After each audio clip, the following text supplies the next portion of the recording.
Our guest today is Coach Matthew McCollister from South St. Paul. Coach, how are we doing? Doing well. Thanks for having me. I've listened to the first two, and I'm honored. I get to follow the omnipresent John Carrier and the wonderkind Bryce Tesdahl. So I'm in good company here. Yeah, I didn't realize I was getting two Bemidji State grads. One of my buddies used to coach me. He's a BSU guy. He goes, good way to start your podcast, bring Bemidji State people. And I said, I'm a Brainerd guy, and we kind of feed with Bemidji people. So that wasn't really my move, but it just kind of worked out. Obviously, John's good with the small side of game stuff. He's got a big following, and Bryce with guys who's had success in some big urban or big suburban districts in the last couple of years. It's good a couple of guests to have on. I'm really excited to have you, Coach, because I've watched you from afar for a while. We ran into each other at this summer at Stillwater. I just want to go in my way to introduce myself to you because I just think the world of what you've done and what you've done at the programs you've had and how quickly you've turned them around. And I just want to know a little bit more about that. But first, let's hear some of your background. High school coaches don't have Wikipedia pages. And so let's kind of give you some of the spots that you've been to fill some of our listeners in. Sure. I got my start, unlike Bryce, who had a long playing career, I didn't. I was not I played in high school poorly. And did not play in college. And then knew I wanted to get into coaching. And so I happened to be fortunate enough when I was 18 years old, I was offered a spot with Coach McKenzie at Patrick Henry High School, Coach Larry McKenzie, Hall of Famer. And man, what an amazing experience. I grew up in New Prague, Minnesota, and to be, 18 years old and thrown into that environment with those teams. In our first 4 years, we won state championships and had just amazing talent and amazing coaching and leadership from Coach McKenzie and the staff. And every day was like a coach's clinic. A young wide-eyed coach, I would come back and just fill up a notebook after every day. And just because of the players we had, the exposure was awesome. We would have, Rick Pitino came in, Tom Izzo came in, Kelvin Sampson, obviously he got a couple of our guys. The Gophers were always in there. It was crazy for a young coach, the environment that kind of the cauldron that we were in. It catapulted my career. And it brought a passion out for a number of the coaching in general, but working with an inner city, maybe even if you would call it an at-risk population, it was really cemented there at that early age. From there, I was fortunate through some of the contacts we had. At 22, I was offered a job at Eastern Arizona Junior College, a Division I junior college down in Arizona. Took that. 22, thought I was going to be the next Rick Pitino. I was like, this is easy. I learned a ton. Also learned that the college grind was a lot different. It was a lot less about helping kids and a lot more about winning games. And it soured me a little bit. So I came back after 1 year there. I came back and went to law school and didn't know if I was going to coach anymore, was kind of in the weeds, took 2 years off. And then Coach McKenzie got the job at Holy Angels and said, Coach, you come back. And so I came back and we went to Holy Angels, and that was an awesome experience because it was just so different from our Patrick Henry experience and some of the ups and downs and the learning that happened there. So we spent 2 years there, and I got the itch again. And it was ever since then. I just haven't looked back. After the 2 years at Holy Angels, graduated from law school, and finally, so at 28, I got the head coaching job at Breck. Spent 3 years there. We ended up going to the section finals our third year. And then at the time I was officing in Lake Elmo, and I took the St. Croix prep job out in Stillwater. We were transitioning from 1A to 2A, and it was a unique situation and a lot of fun. And we had 2 years out there. And then Brooklyn Center came open, and that's kind of a job that we had looked at from afar. I coached against Brooklyn Center every year as a head coach. That was 5 years. And it's something that had always intrigued me. And so when that came open, it came open about halfway through the year, my second year at St. Croix Prep. And I went to my staff. I've had a pretty loyal group of staff. I went to my staff, went to my wife, and I said, look, this thing's open. We're going to coach this team. We're going to coach hard. But if they post this, I really think I want to make a run at it. And we got it. And then, in a number of my jobs that I've taken, people have been like, are you sure? Like, really, this is where you want to go? You want to go to Brooklyn Center? I was like, yeah, I think this is the spot. And we spent 4 years there. And it was awesome. I mean, what a great experience. Went to state for the first time in 35 years, and just did some crazy and amazing things, and just loved it at Brooklyn Center. Problem was, I live in Mendota Heights. I have 3 young kids, 7, 3, and a 1-year-old. So being on the road a minimum of an hour and a half every day just to get to and from coaching, when I'm also running a law firm and everything else, it was just too much. So South St. Paul came open this past summer, and again, kind of went to my staff, went to the family, and the same from the staff and from the basketball people that I talked to, I got the same questions. Like, come on, Brooklyn Center is one thing. You don't want to go to South St. Paul. No way. You're not going to South St. Paul. I said, I think we can do it. Like, I think this is it. Like, I think everything's there. The pieces are in place. We just got to go in there and figure it out. My wife was thrilled. You know, I mean, it's 7 minutes from her house. So she gets an extra hour basically with me a day. So I think she was thrilled at the idea. I don't know that she loves it now that she actually has to be with me for an extra hour every day. But so that's kind of been the career path so far in there. You know, and another one that has been a really cool opportunity and a really fun experience has been I'm the head coach of the Tanzanian national team over in Africa as well, and going on my 5th year of that as well. So that's kind of the resume in a nutshell.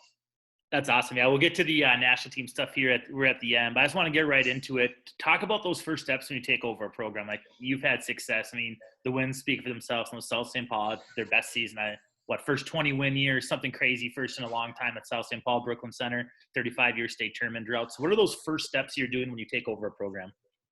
You know, what we try to do is, and I always like to talk about we. I've had a staff with me that's been pretty consistent, and you know, my one assistant, Steve Priestley's been with me literally from the first day at Brooklyn at Brack. I mean, every game I've coached, he's been right there. He's been at every practice. He was my college roommate.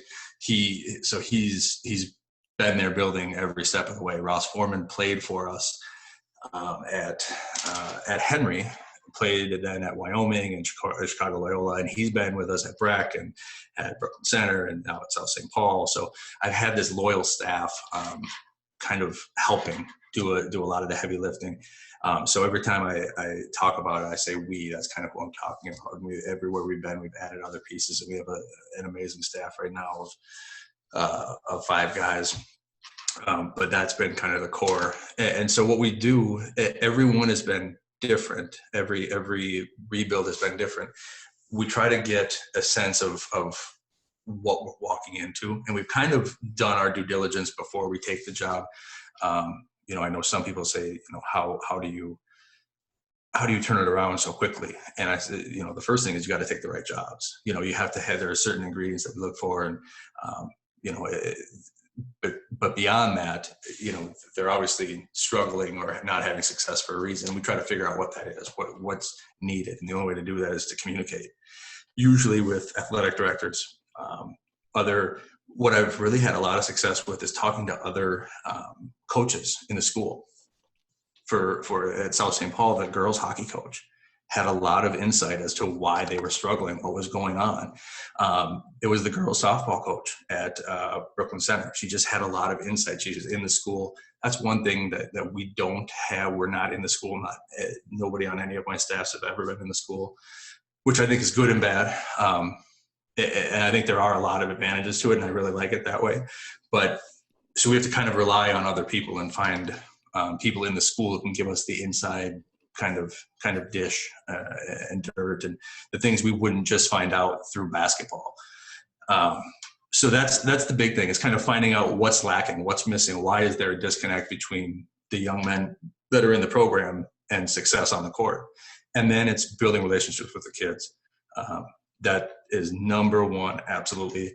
And my staff, they work their tail off, but sometimes they get frustrated with me because I said, look, if there's a baseball game going on and one of our kids is there, we need to be there. There's a football game, if there's an AAU practice, anything, we have to be there And we have to build these relationships. We have to find out about them. We have to find out their family life, their home life. We have to start laying that foundation, because then when we start coaching them, they know it's about more than we care about them as a football player, as a student, as a young man.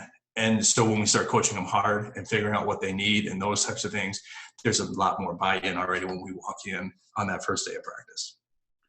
So you went to the gym for the first time, if that's with a summer workout, if that's the first practice of the year. What are some things you're looking for when you're evaluating players and evaluating the program? And you can talk to conference coaches or coaches that played them, or maybe film that you've watched. But when you walk in on that first day, what are some of the things that you're looking for? One of the biggest things, obviously you're looking for talent, but like you said, we've watched the film, we've talked to conference coaches. And now with North Star Hoops and all that, we've seen where everybody's ranked and all that stuff. So we have an idea of what that is. One of the biggest things that we talk about as a staff is we talk about how they communicate with each other, how those personal interactions are. I think that tells you a lot about a young man. Are they going to shy away from something where they want to say something or hold somebody accountable, but they don't have what it takes? Or is it always going to be yelling and bickering and fighting? Is it going to be negative talk? That's, to me, one of the biggest things that we look for right away is how they communicate, and how both verbal and nonverbal. Because then that's going to tell us and shape how we need to fix and work with that. Because if we can't communicate as a team, it's not going to work. So buy-in's huge. I mean, that was one of our Twitter guests, Twitter audience members came in with that. I want to dive a little bit deeper into that. How do you get that buy-in? You talk relationships, but what are some of the strategies that you use to really get that buy-in, where maybe someone's a returning starter, but now you come and have them coming off the bench? What are some ways that you get that program buy-in? Sure. And a lot of it is the personal relationships, because when you're giving somebody bad news, or you're getting on them, or you're working them hard, or you're correcting something, perfect example is at Brooklyn Center when we took over. Landon Kirkwood was the best player there. He ended up going Division I. He was the best player that Brooklyn Center had in a long time. And he wasn't used to being coached. They just kind of let him do what he was going to do. And so we came in and we started coaching him, and he didn't like it because he liked being the best player at Brooklyn Center, and he was comfortable with that. And he got a lot of accolades for that. And he could put a YouTube video of him dunking, and it would get a ton of views, and that was cool for him. And so for us, and he was a senior. So we were going to go in there and coach him hard. And if he was either going to get it or not. And by the end of the year, we ended up not playing him our last 7 games because of some other things. And some of our younger kids stepped up, and they're like, we don't want to be like that. We don't want to be like that guy. And sometimes that's some of the casualties. And they either get it or they don't, but we can't let that, a lot of times we teach through that for the betterment of the program. And the long-term betterment of the program was the best thing that ever happened to us at Brooklyn Center. Again, it goes to, we're going to come in and do what we do, and we're going to do it in a way that fits the young men that we have. And some people are going to get it, some people aren't. And there's always a reason that some people, they weren't successful. And that also helps us, right? We come into this year at South St. Paul, and our senior, who's now going to play Division I junior college, Marcus Brown. We talked to him before the season, and we were just communicating with him. Ross Foreman and I went over to his house, and he's like, Coach, in my 3 years here, we've won 13 varsity games, period. I said, okay, so we got to do things different. So you have to just trust us at some point, right? If you want to be good. And if not, if you want to keep getting the same results, then just keep doing what you're doing. And then you're going to be on the bench, and we're going to find somebody else who will. And so it can go one of two ways. I guess those are the two extremes. Marcus bought in, had a great year, going to be a scholarship player. Landon didn't, and has bounced around. He's, playing Division I, and he's a great kid. He just didn't know any better. He grew up in a culture where it was okay to be the best player at Brooklyn Center, and he was okay with that, and he just didn't take to the coaching.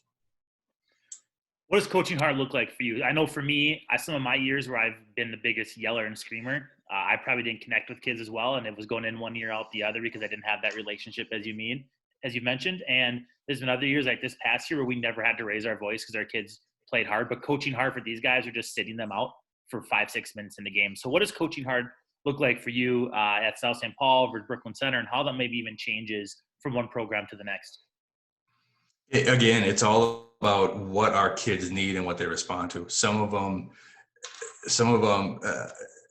like this year, we had a couple football guys, and they're like, "Coach, you got to yell at us more." I'm like, "Well, I can do that. I don't like it. It's not fun." I mean, I know during games I get a little demonstrative, and people think I might be a yeller. I don't love that. To me, I try to coach hard more through our best players. Alonzo Dodd, who was amazing for us this year, he scored 25 a game as a sophomore. Great kid, great honor roll student. He had a bad Saturday practice, and we just said, "Come back on Monday." And he was just shocked, and everybody else in the gym was shocked. And so for him, that was taking basketball away for the rest of the weekend, was coaching him hard.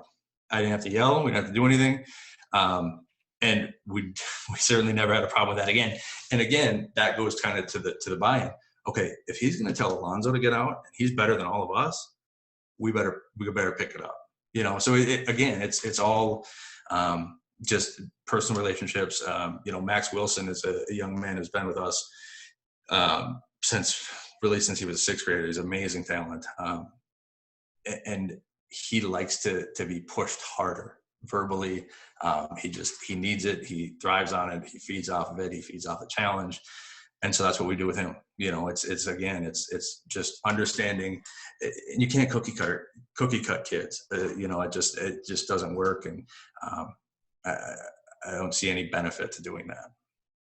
Yeah, I think the big thing you hit on there is just, not the cookie cutter, right? I think so many times coaches get stuck like thinking everyone needs to get treated the same way, but kids are coming from a variety of different backgrounds. Maybe some kids are yelled at more at home. Sometimes kids are maybe held maybe there's a little softer punishments at home. So you've got to treat every kid differently. I know when I was a young coach, I ran into trouble with that all the time because no one told me that, hey, not everyone can be yelled at. Not everyone is going to use playing time as a motivator. So I think it's great when you talk about just that not you can't cookie cut coach every kid, right? Everyone's different. Everyone comes from different backgrounds.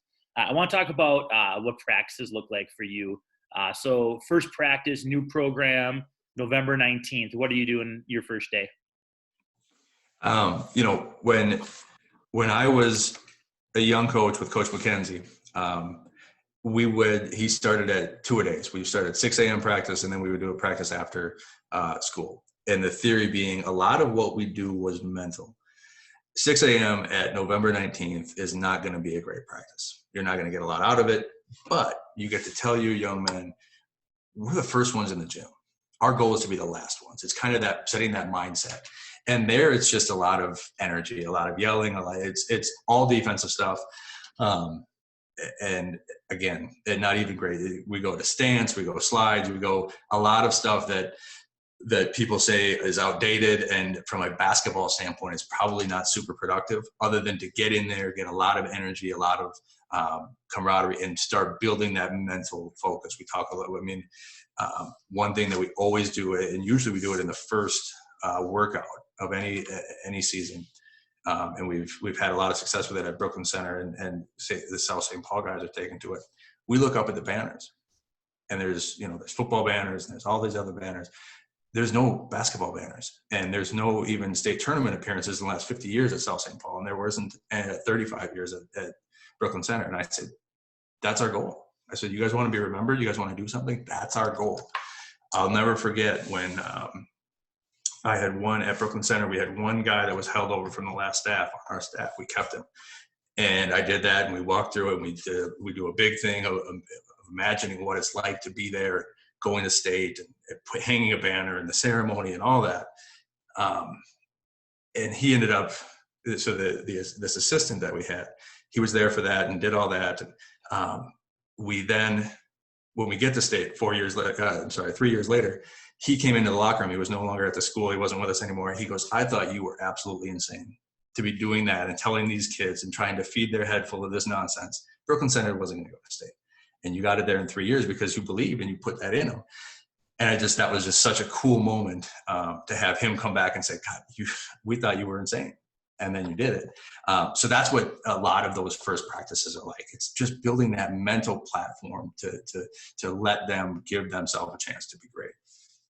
Oh, so much of what we see on social media can really, and Bryce and I talked about that the other day, it can really warp what coaches do. If it's from set play stuff to there's so many different 1-on-1, 2-on-2, 3-on-3, 4-on-4, 5-on-5 drills that you can do, but you have to coach who you are. And I like that you said that you admit it's maybe old school, it's maybe not the best basketball, but it's a mental toughness thing. And are they going to be able to get into a stance because they did at 6 a.m. versus if you would have just done it at 3:30? It might not make a difference, but having them get up, get to school, get going early, get a sweat going, and just kind of grind through all their classmates are in bed, and maybe other teams in your section are in bed. It's that mental piece that's going to carry you further than any small-sided game versus 5-on-0 versus blocked defensive shuffle. So I think that's pretty cool. Exactly. Go ahead. It's something we can go back to, right? In that timeout when we're up 1 with 11 seconds to go, you can call back to that. Like, don't let that be in vain. We were up at 6 o'clock. They weren't. It just those little things that you can try to get that mental edge and just to get that buy-in and try to create a little advantage or just maybe a young man digging a little bit deeper than he thought that he could. And we're lucky too, or maybe not lucky, but we're pretty much in a no cutting program where we're at. We just don't really have the numbers for it, and culturally wise in our athletic department, it's not necessary across all sports. So adding those 6 a.m. practices really makes that kid who's on the fence like, do I really want to go for basketball this year? So there's on our end, there's a little added bonus with that. But so again, new program, that's obviously the hype. Everyone that I talk to, Coach McCollister is as good as anyone at turning the program around quickly. So when you jump in, are you looking on individual development or mixing in your team concepts, or what is kind of that? It's almost an artwork. So what does that look like for you? Right. And so we, I've always told somebody I would never take a job if I couldn't get that first summer and have hit the ground running so that we can do everything in June. And so to me, what we do kind of are the 10,000 foot view from on top. June, we spend with individual work, evaluating the young men, seeing who wants to be there, everything optional, but we go 4 days a week. It's all individual, all offensive, and it's getting our terminology down.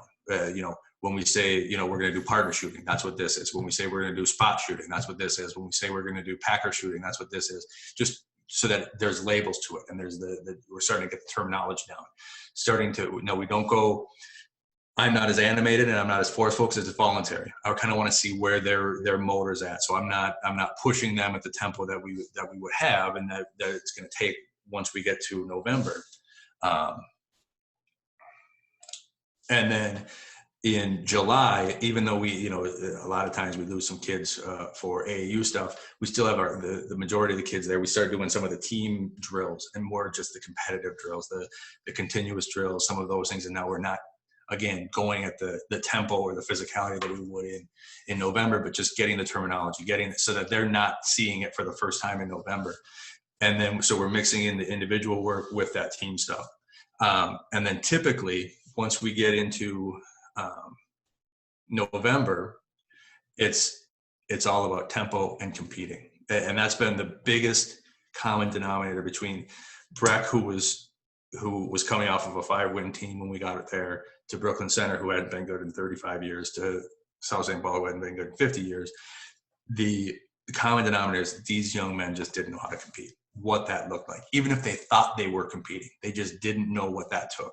And that's what we'd spend most of the time on. I mean, John Carrier, who you had on, who's amazing with drills and the small-sided games, and I have such respect for him, and I pick his brain all the time. I tell him, for the first 2 months, we don't have much in. We're going to move. We're going to play hard. When people come and scout us, I kind of chuckle. I'm like, I'll send you the film. We don't do anything. We're just going to play hard, right? I mean, that's just what we're going to do. And until we get that, like even Alonzo Dodd texted me the other day. He's like, so what do we have in store next year? I said, next year is going to be so much different because now you guys know how to compete. You guys know how to win. You guys know how to challenge each other in practice. That was what year one was about. Now we can do some basketball stuff, which will be kind of fun. I'm gonna push back on you and actually say I think that's a good thing when you can send another team your film and go, this is what we're gonna do, and even you don't really know if it's motion stuff or whatever. If you're just letting your kids play and they're competing and they're playing hard, that's hard to scout against. I think that teams when I'm game planning, if the team's running a bunch of sets, I can see that coming. Everyone's got everyone's film out there, so okay, you run horns, you run 2 things out of horns. You're either going to 12, you're either going to 24. Like we can guard that. Whereas if teams are just free flowing, they're running in transition, they have good tempo, they're attacking the rim. Like that's the hardest stuff to stop. It's not the set play fiesta, as we like to call it. It's the teams who can just freaking play basketball that are the hardest for us to go against. You've had some young guys that have had a lot of success for you. So how do you determine when that young guy is ready to maybe supplant a junior or senior on the depth chart? A couple things. One, I talked about earlier, we're not in the school for day jobs and those types of things. So I really think one of the advantages there is I don't, obviously I know what grades they're in, but I don't see them as freshman, sophomore, junior, senior, because I don't see them as that all day, every day. They're not in my freshman class, or I had them 3 years ago, or I see them at lunch with the seniors. So to me, they're just basketball players. And that's really an added bonus. And so then we just kind of judge on maturity level and those types of things. And I've told, and I'm very honest with our players early on. I'm like, look, if this program was functioning the way it should have been, I wouldn't be here. Your last coach would have been here still. So we're going to do things different. I'm here to turn this around. And if everything is equal, if there's a senior or a sophomore that are exactly equal, who do you think I'm going to play? And I just put it out there for them. And I haven't got pushback on it yet. Luckily, I may at some point from a parent or something, but I haven't. But at least I'm putting it out there. I'm being honest with them, and it gives our young guys a lot of. It gives them more confidence to go out and compete. And I always tell them I'm coming in fresh, right? And so a lot of our young guys, the number one thing is they're talented, right? We have Max Wilson, who started for us last year as an 8th grader at Brooklyn Center. He's scoring 12 a game, getting 7 rebounds, and running the point as an 8th grader. He's just talented, right? Lakai Patterson did the same thing as an 8th grader. So a lot of it is just making sure they're good enough, making sure they're physically ready, making sure they're not in positions where they're going to get hurt. And then our style of play, I think, lends itself to having them play earlier, because we're not running a bunch of sets, because we're pretty basic defensively, other than play hard, don't let the ball get in the middle, put pressure on the basketball, communicate. That's it. We're not asking you to think a lot, play hard. And we try to let our players play through mistakes, at least the physical ones. And there's not a whole lot of mental processing going on. And as we cut down our scouting reports, and, so we have to kind of tailor some of those things to younger players. But I really think it pays dividends. And it, one thing it has, and I know, in the last podcast, Bryce talked about this, with the transfer situation, and we've had players transfer into our program, or like Max Wilson was at Brooklyn Center. When I went to South St. Paul, I didn't contact him. As soon as he heard, he put on social media, he's going there because he wanted to come play for us because of how we play. We play fast, we play loose, we get after people, but also because we let young people play, more people are showing interest in coming to our program. Right. It's the way it is. And we're out there and we're loud on social media and whatever. So, I think that, a lot of players or a lot of coaches are going to say, come to our program and maybe you don't have to have this up at Princeton, but young men shop around, and they try to find the right fit. 8th graders, 7th graders, which program they're going to. And a lot of coaches are going to say, well, we're just going to play the best players that are going to help us win. We can say we do it. Last year at Brooklyn Center, last year there, we started 2 7th graders in our section game against Concordia, Tamari Larkins and Kashmir Chavis. We've done it and we've had a lot of success with it, and we empower them. And when we just tell them, like, you're one of the guys, go out there and compete. And if you can, take a spot. So we've had some success with it. And it's, again, number one key is they're good enough to do it, right? They're talented enough. Yeah. You talk about the system, and I feel like that in and of itself is an unintentional way. We play fast too, and we led to Class 3A with 85 points game. And I think that kids want to play that way. They don't want to be micromanaged, and that helps almost unintentional. Like a positive of that is that it helps build that relationship because they feel that you're trusting them to make decisions. And I've never thought of it that way, where it helps close the 14-year-old versus a 17-year-old. And they're not relying on a bunch of different set plays or memorization or memorizing a 3-page scouting report. It lets them just play basketball, and it really simplifies the game. And even for our 18-year-olds, our seniors who maybe been a 4-year starter, they don't need to have a 3-page scouting report. They just gotta go play basketball and play hard and make the most out of it. You talk. Right. I don't know. Yeah, go ahead. Sorry. Young men play so much AAU, and they love it.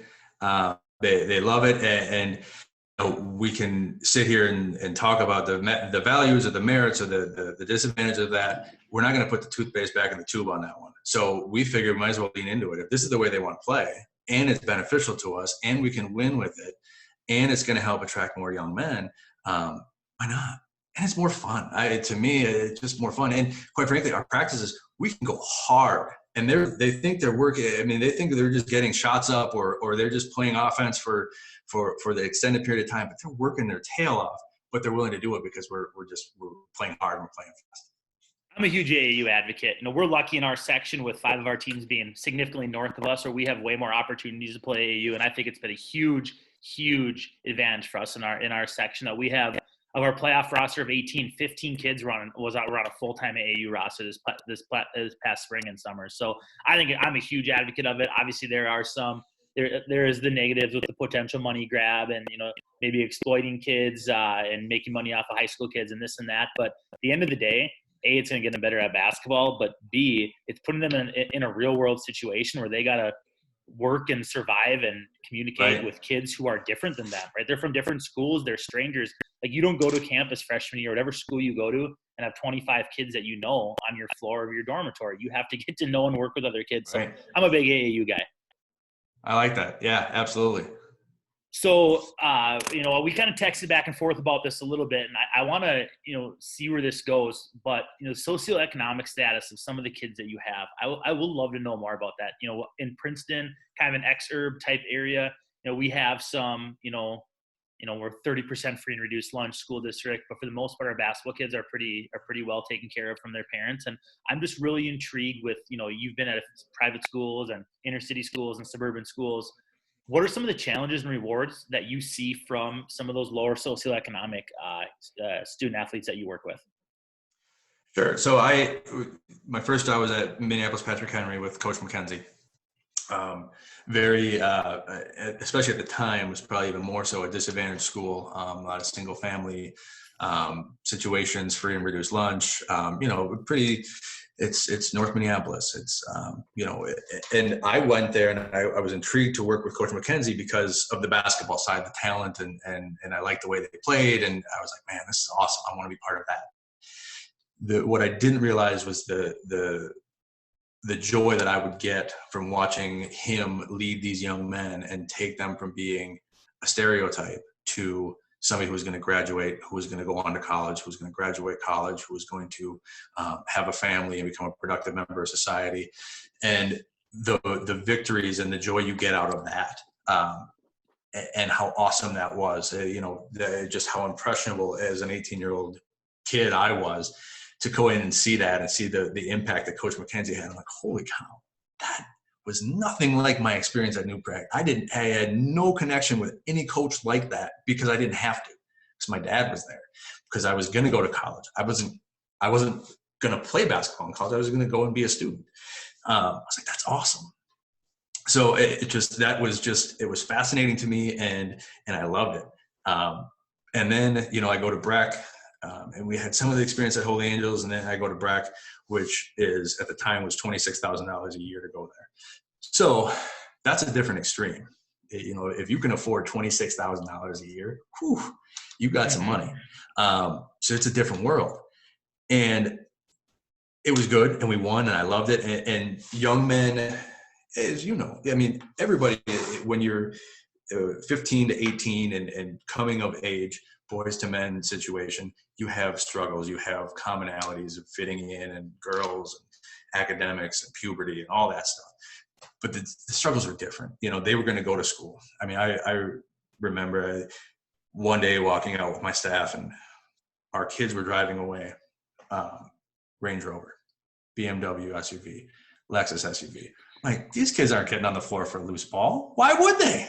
Like, they're going to go to Harvard. They're fine. And it just, so it left a little bit to be desired, and the example, what I always say, and I always tell our kids, I say, if you really break this game of basketball down, what we're doing, it's really silly. We're running around out here, smelling each other's armpits, trying to get this ball through a hole in shorts. Like, what are we doing?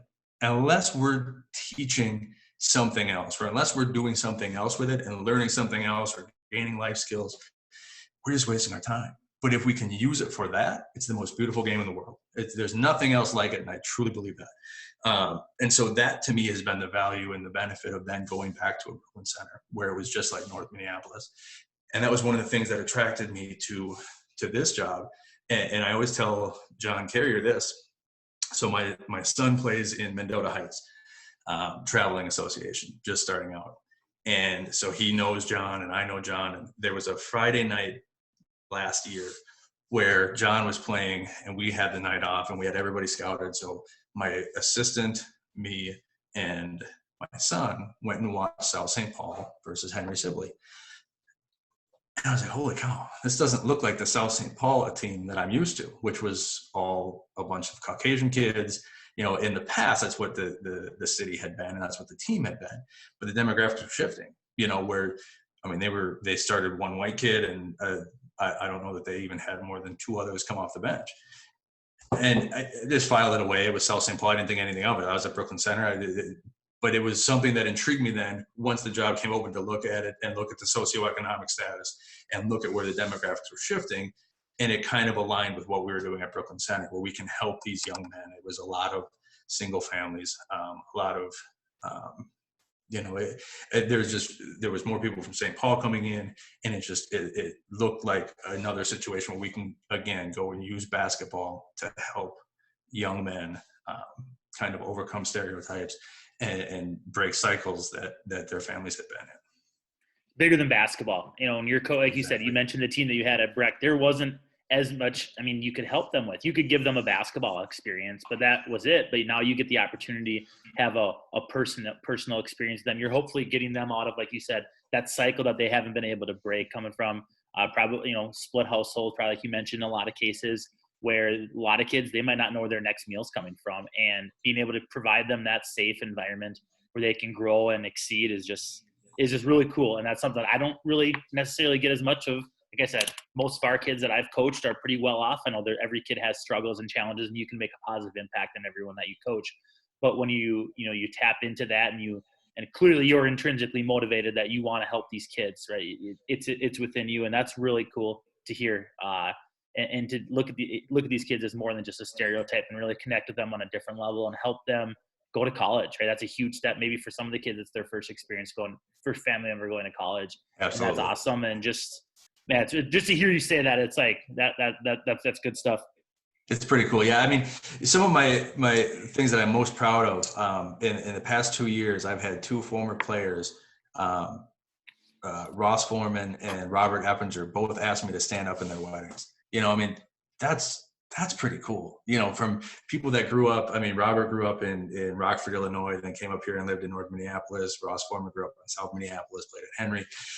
We don't have anything in common except basketball. And then a common relationship and a bond and a shared experience. And that just, to me, that's bigger than, like you said, bigger than any wins or losses.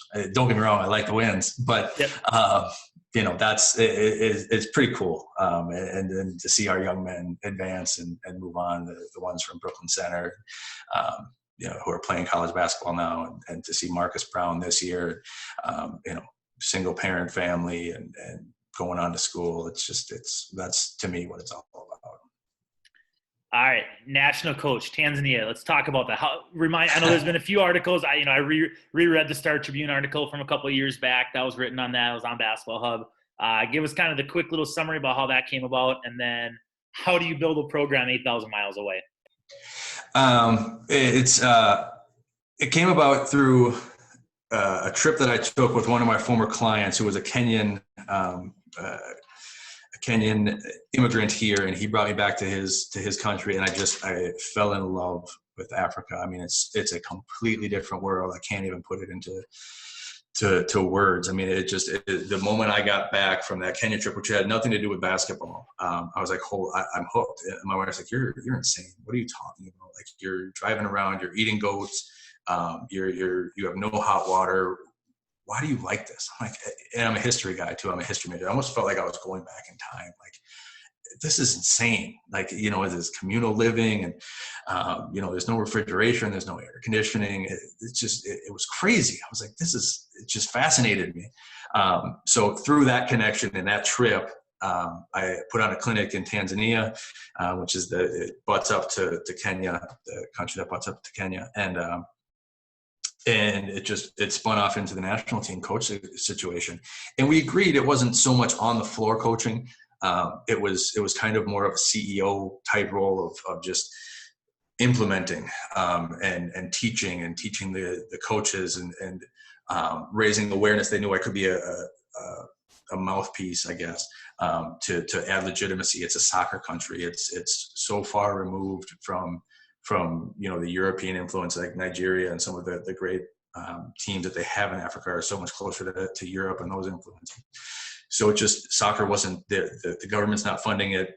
Parents don't see it as an avenue for their children.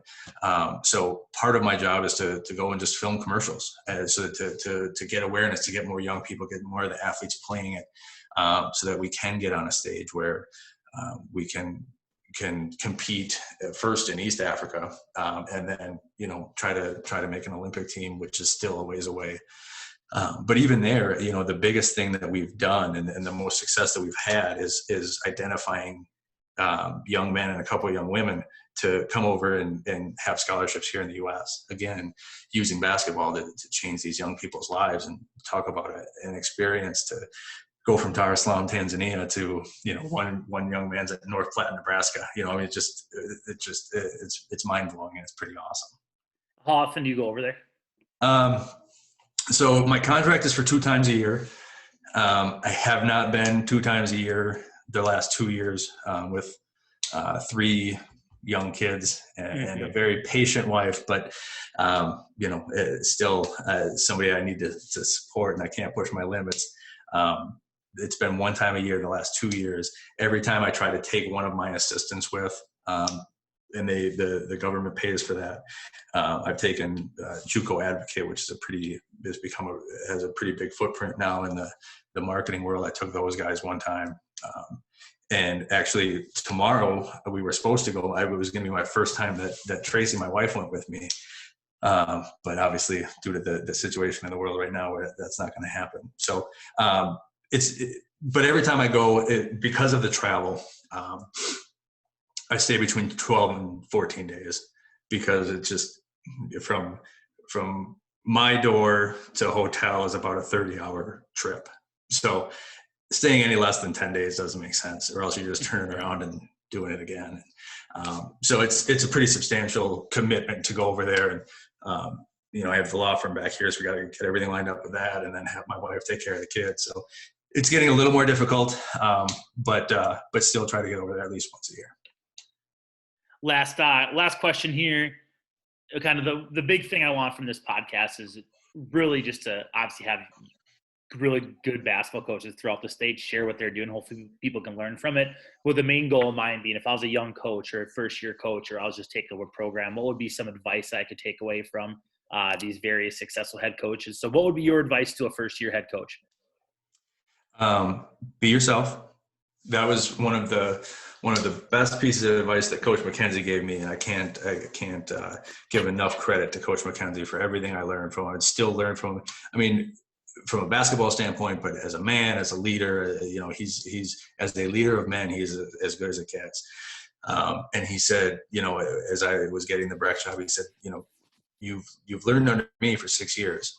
You can't be me. You're not me, right? Like, you just have different strengths, different qualities, different weaknesses. Be yourself. They hired you. And that was the best advice I could get. Right. And so the other one that I'm a huge fan of is keep a notebook, journal everything, especially the things you would change. The amount of times that I would look back and say, boy, I really messed that up. That was not how that should have went. Or and whether it be an X and O thing, a schedule thing, a bus thing, just every detail, the details, and that's the other thing, we talk about turning around program. Details are important. I had one coach tell me, come watch my program or come watch a game and tell me what you think. And they were playing music from like the 80s hair bands. I'm like, dude, your student section is so disconnected. Nobody cares. Like, there's no feel, there's no atmosphere. This does not feel like a 21st century basketball gym. You have to take care of all those details. And you don't know that unless you keep a record, keep a log. Like, boy, I missed that, because there's so many things that happen and you don't know what you don't know. Just write it down and go review it, and not be hard on yourself, but be honest with yourself. Like, that didn't work, man. Don't blame somebody else. That didn't work because the players weren't good enough. Well, then find something else that does work, right? Be honest with yourself. To me, that's the biggest thing. Be yourself, and then just constantly evaluate until you find it, and then keep reevaluating. And because the things, as a young coach, you've got a job younger than I did. The things that I thought were right at 28 and the things that I could probably get away with from, and really even the time management standpoint. I mean, I got my first job, 28, married, no kids. Now I'm 30 something. We won't say the exact age. 3 kids, wife, family, law firm, time management, right? I have to figure out, okay, what can I do? What can I do? What do I have to delegate? How do I delegate? Who do I delegate it to? So, constantly evaluating it. And that's most important for a young coach, but I think every coach has to do that. And then our final audience question was, we had a question about timeouts. And I'll start with this one. I'll give you a second. You've done a great job, and I can listen to you talk for hours on end here. My philosophy with timeouts, and you respond however you feel, I want to save them as much as I can to the end. I just think possessions at the end of the game are so important. We don't like to use more than one in the first half if we have to. I love going to half with 5 timeouts in a spot where we're ahead in a game. Obviously, you got to stop runs where you need to stop runs, but if you got a big 4 timeouts in the first half, you're probably not winning anyways. So it's better to save those things and hope you need them to save possessions. Now, we'll take a different strategy with our squad. A little bit different, obviously, in the playoffs than you will in a regular season game when it's single elimination, win or go home. But I really love carrying 5 timeouts to the second half. I think it's important to have 3 with 2 minutes left that you can save possessions, because those are so valuable at the end of the game. What are your thoughts? Yeah, I'm big on saving them. I always tell my assistant, my assistant who keeps our book, I said, do not let me call more than 2 in the first half. And that's the most that we'll call. I mean, 2 is a lot.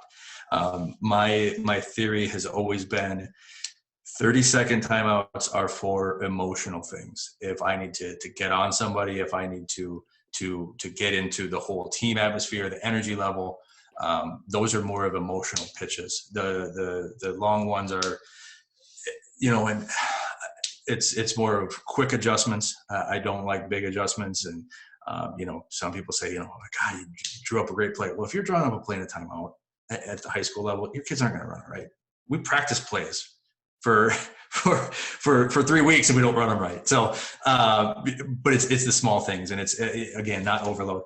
The way we play it, we use them a lot for just to take a breath, right? Get some water, take a breath, especially if we're not deep. If we have foul trouble or whatever, we're not deep. It's take a breath, reload. What are you guys seeing? All right, we're on the same page. Let's go. One thing that I like to do, and it can get me in trouble sometimes, and I know people are so against the Mo killer timeout. You don't take one after you make a basket. My favorite way to end a run is if they're going on a run, and my assistant's like, we got to take a timeout. Wait till we get a bucket. We got to have them feeling good about something. They know they suck right now. They know they're not playing well. We got to have them. Call something, get a bucket, get a timeout. Now we have something to build on in this timeout and get back and get their run stopped.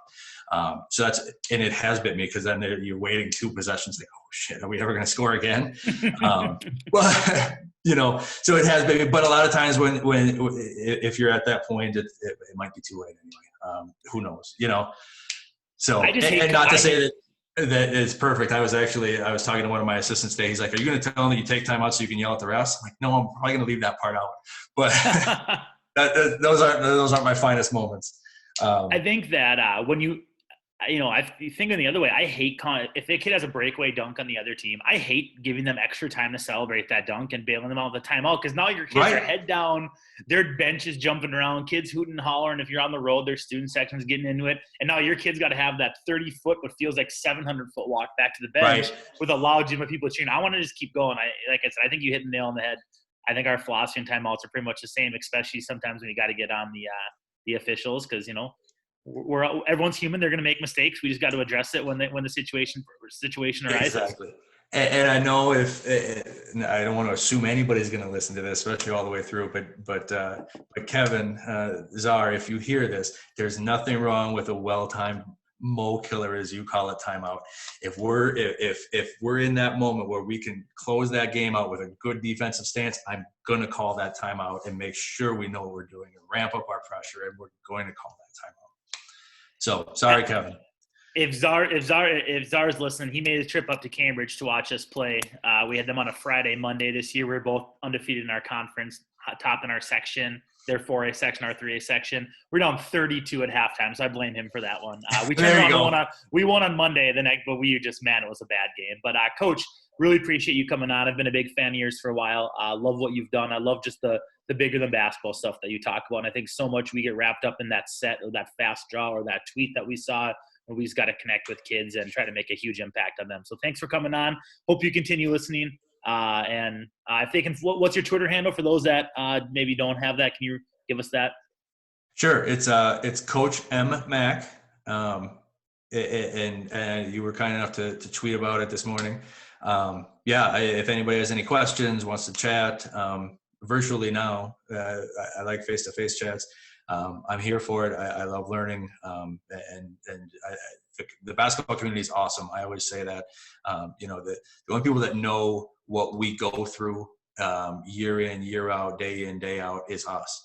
And so I'm a big fan of the more collegiality we can have, the better. And it doesn't, I get bored with the X's and O's stuff, and maybe that's my fault, but the motivation stuff and all the other stuff, I love the chats and love learning. And I think this is a great thing you're doing. And I really, really appreciate you having me on. Awesome. Thanks, Coach. Best of luck next season. Thanks, man. I appreciate it.